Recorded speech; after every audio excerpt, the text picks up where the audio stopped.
ఒక్క శ్రీకాళహస్తి మాత్రం గిరి ప్రదక్షిణమున్న మిగిలిన క్షేత్రముల కోవలోకి రాదు. భాస్కర క్షేత్రం అంటారు.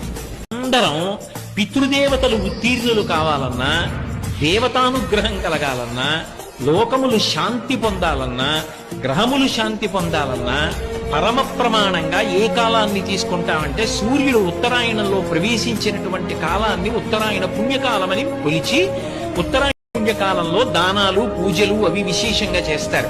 ఒక్క శ్రీకాళహస్తి క్షేత్రానికి ఉన్న గొప్పతనం ఏమిటంటే ఉత్తరాయణంలో ప్రవేశించగానే అందరూ తనని పూజ చేస్తే సూర్యుడు మాత్రం దేవతా సమూహమంతటితో కలిసి శ్రీకాళహస్తి కొండకి ప్రదక్షిణం చేస్తాడు.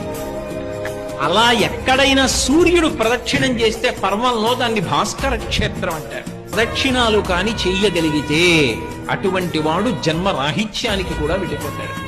అంత గొప్ప క్షేత్రం